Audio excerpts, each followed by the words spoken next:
Well, I'm just going to start part 3 with a bit of history, and this will forever be history.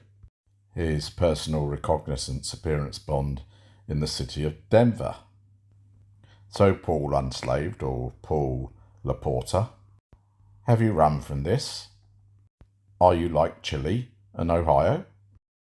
You ain't gonna change that. I don't like that dynamic. I wish it wasn't true. It doesn't feel good to me because, again, we've all become weak, but that is the only guarantee, right? And we have not done that, so we're guaranteed slavery.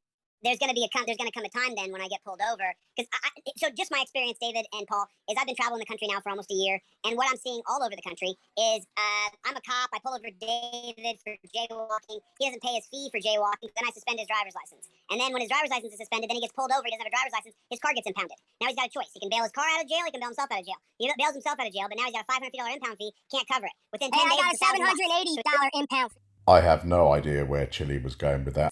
Guess what the code writers did, because they love me so much.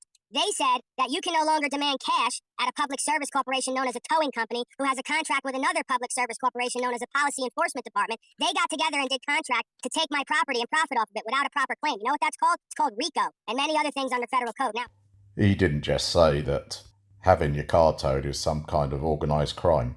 Now, with that said, they made it a code, what some people call law, that you can't demand cash, so I pay with a debit card. I say, here you go, give me the receipt, and I sign it NA, and I go back to the bank, and I fight with the bank. Are you going to tell me that's a proper contract? Are you going to tell me they can force 20 days worth of service on me because they had a contract with someone else and stick me with the bill when they pulled the claim on the 21st day, which is when a contract cements in law, right? So they held my car for 20 days, they release it on the 20th day because they know they can't keep it for 21 days because they don't have a proper claim. So, sounds like you're engaging with the system when you use your debit card to get your car out. I'm foundationally correct in common and constitutional and contract law. I go right to the bank, I tell them, give me the paperwork, I'm going to fill it out. I just sent it back the other day, and now they're going to have to refund me. And then the tow company's going to have to sue me civilly and prove that they had a right to take that property when, guess what? The state code says towing company can't move that property unless it's impeding a public thoroughfare, which it wasn't. So they don't even follow their own fucking codes. They just take property and profit off it all day because the slaves don't know and don't care, and they just pay the fee. Well, good luck with your refund claim, but I don't think you'll get it. Did the bank back you? Our fault. Did the bank give you your money back when you said this isn't a proper contract? They did it. They did it first. They immediately sent it back at first over the phone. Then they, what I perceived, played a little bit of a game where they sent out paperwork to the wrong address, never told me it was coming. The charge got reversed. I called them. Oh, we sent paperwork out and you didn't fill it out. I said, so you reversed the money back after giving it back to me. Go ahead and send that paperwork to the proper place. We're going to get it filled out and get it back to you so you can correct the record. Right? So just the other day I sent it back. I'm waiting on a reply, but there's not going to be any reply that they're going to be able to substantiate. So they're just going to become wrongdoers if they decide to become complicit with this action, right? Again, nothing's guaranteed, but you're going to have to do a damn good job explaining to me how two public service corporations had an ability to take a man's property with no proper claim, hold it till the 11th hour, release it, showing they had no proper claim, because if they did, they would have just kept it and sold it. Why would they have said, you can come down after 20 days and get that property? Because on the 21st day, it becomes a binding contract. So they did contract fraud, right? They made a false claim, held property, tried to stick me with a bill, and used two corporations to do it. It's called conspiracy and RICO. You probably paid on the 20th day because on the 21st day, they were just going to sell your vehicle. You engaged, but you're preaching something else, and people believe you. You need to prove that you got your money back. So I'm going to guess, like, by being a traveler and using the proper definitions that you use, how does that affect your insurance? Do you have insurance? What happens if you get into an accident on the freeway? Personal liability bond. I swear that I bind that person, right, in its commercial capacity because there's a trust behind that. That's how they're all making money behind our person, is that there's money in that account. The pigs are yelling and screaming over here. I don't know if you can hear them, but yeah, I know I don't kill them, I don't enslave them. They just live around me and I enjoy them. I know, fascinating concept. So I think there he confirms that he doesn't have insurance. Of course, it's possible that he gets away with it sometimes. The cop is friendly or something, or gets fed up with his constant rambling and doesn't want him in the back of his cop car. But so yeah, let's say you're driving. What about like if you're drinking and driving, which I know you should not be doing? I wouldn't do that. I wouldn't do that because I don't drink. Hold on, but let's say someone's following what you're saying to a T, and they're out one night, they're drinking, they're driving, they get in a bad accident. Then what? What are they liable for? What happens there? Like what? Yeah. Someone said naming Chile Amiga was a bit generous to him because at least that's a Greek letter that does have some meaning. Let's call him Delta. We know that Chile thinks that drink driving is a victimless crime and that you shouldn't go into torture cuffs or a dungeon. We've seen that in the Deborah Rogers case. Now, I don't know if she was under the influence or not, but I imagine in the Cherokee Nation court, the nation's lawyers will have to prove that she was under the influence, beyond a reasonable doubt. You're at the whim of the court, man. Okay. If you want to drive around drunk and you want to cause harm to other people, you're at the whim of the court. Did I spot a small nod there from Chile? That is the total opposite of his position on Deborah. You know why? Because Because you can 9 say the same for times. speeding, though. You can say the same for speeding. No, you can't. You can't because I can determine with my regular faculties how fast I can take my property from point A to point B without causing harm. If you take in a substance that very well you know is going to impede your ability to take that property safely and responsibly to point A to point B, very rarely is it somebody who's drunk and was controlling the car correctly and making the proper decisions and just happened to get into an accident, right? There's a fine line there. Again, we go back to the philosophy. Was this person demonstrating a threat? Can someone somewhere with a witness prove that this person was out of their proper faculty? Someone who had one glass of wine and drove home and wasn't, intoxicated is a different kind of a situation, right? But see, that's the thing. I'm not in favor of letting people do whatever they want to do because we're already in this position because folks don't know right from wrong, are irresponsible, not able to respond correctly to life, and unaccountable. They respond incorrectly or they react and then don't account for their mistakes. They come into court, let another man represent them, and don't understand what true accountability and honorability is. You stand on what you do. So you want to get drunk and you want to ride around and you wind up causing harm to somebody, you better come right in there like a man and say, yeah, I had 6 fucking beers and I hit somebody and I believe I have a right to do that. And watch what they're going to do to your ass. And well, they should, because you don't have a right to cause loss, injury, and harm to somebody. So let me get this straight. It's fine to speed, that's no problem. Although the society in which he lives determines those speed limits. It's a bit like, well, I choose this law, but I don't choose that law, where I disagree with what society has said. Go ahead, Chili. You're muted. Chili, you're muted. You're muted. Sorry about that. So, Paul, let's make it just a real human error here because I want to walk through this and I want to understand it better. So I'm driving down the road. Kid hits his soccer ball, runs down the road. Dog runs out there. Kid runs out there. I just clip a kid. I don't kill him, but I clip him. He ran right out in front of me, chasing the dog with the soccer ball. Just making it a human moment here. And of course, I'm not drunk, dude. I don't drive on. Whose property is that? Whose property is that? That little being. No, that little being that ran out into the road. How old is it? Whose property is it? Because if that being 7, 8, 10. Of course, this isn't going to be the driver's speech marks traveller's fault. It's going to be the guardian of the kid's fault. Okay, so that being is not of the age of reason legally and lawfully, right? Just common sense. So that being made a mistake, not knowing any better, but that being still has someone who's a guardian, someone who's responsible or accountable for them. So if that being runs into the road chasing a ball and causes an accident, then whoever's child that is, as they call it. Child, as they call it? Well, what do you call it? The parents are going to be responsible, presuming you did everything correctly.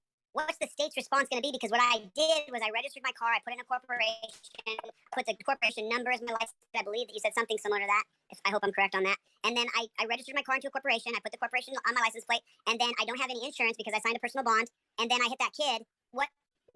Can you just play it out for me? Because I want to understand it because I want to get to where we don't have to have driver's licenses. I just want to be able to do it in a because I know that 90% of people are cowards. I've traveled this country, man. I've seen police scare the hell out of people constantly across our country. So how do we get it so that we don't have to get a driver's license from these DMVs anymore? What are the consequences if I do get into an accident and somebody gets hurt? What's going to happen? What do you foresee in this situation? Okay, so that's another one to add to the list. He wants rid of driver's licenses. So we got get rid of Terry B. Ohio, ETC, and now driving licenses. This is the point. The society, quote unquote, we use this word every day, don't understand what it means, but we'll use it for colloquial terms. The collection of everybody on this land has become reprobate, bankrupt, philosophically askew, right? There's no morals, logic, and ethics. So folks want to know when an accident happens, who's going to pay right away because they've been brought up in this cult, this culture, this society. Paying somebody does not stop any loss, injury, and harm that occurred, right? It's just a form of compensation. So you say, walk you through, if you do everything correctly and an accident happens, which sometimes it does because of the mistakes of man and woman or young ones, then compensation has to occur, depending on where the wrong resides, right? That's the whole point of witnesses in a court. We have to determine the complicated facts of law. So we have to bring in the neighbor, and we have to bring in your history. Oh, it looks here like John Jones every other week hit somebody. So this is common for him, right? This is not one thing he did, never had any problem before. All of a sudden, kid runs out into the road, neighbor says she's seen it all, right? This is determining the complicated facts of the law. And again, it's innocent until proven guilty. So if nobody comes forward and it's your testimony against the child, it's going to have to come out like a Perry Mason moment at some point. You're going to have to get the child up there and ask him a question. What was happening, John? What did you do? Oh, the ball ran into the street. I went to go chase it. Everyone in the court's going to realize what happened. Doesn't make it any better, but we come to realize there's no wrongdoing here. There's no negligence. If anything, one could conclude there was negligence on the part of the parent, because why is your being out playing ball, unsupervised, unenclosed, and having access to a street where people are doing fast speeds, right? A lot of this, again, is about common sense. Sorry, I let him ramble there.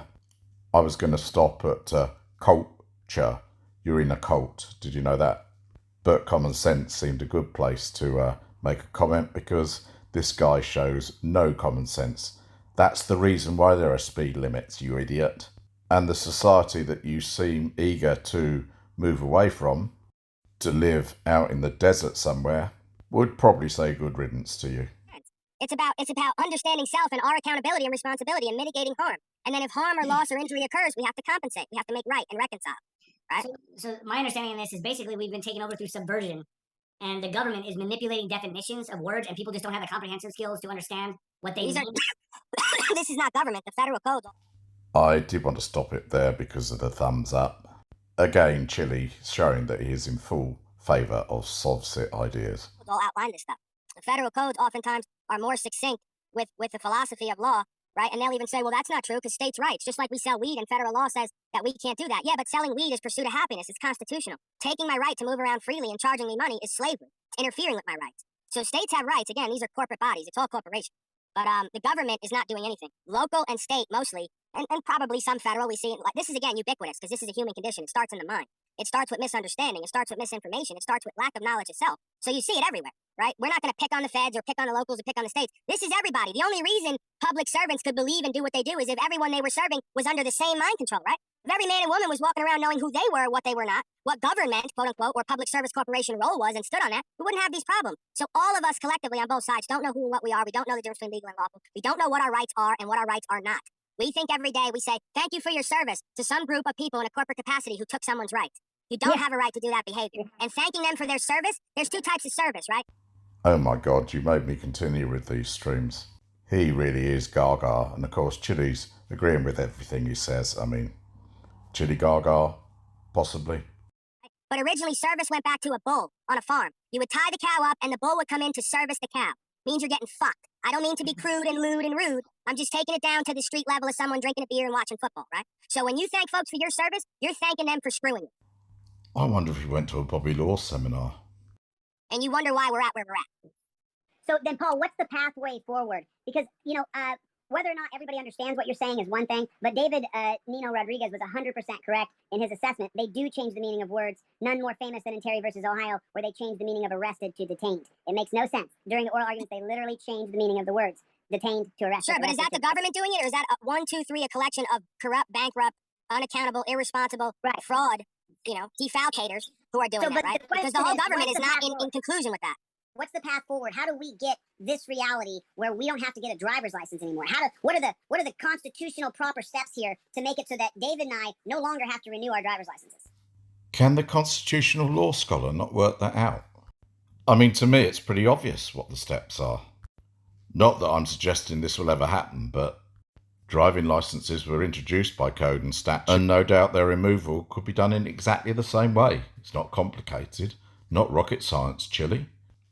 Right, that seems a convenient place to stop, with Chile once again showing his total lack of understanding of law for a constitutional law scholar. Thanks for watching.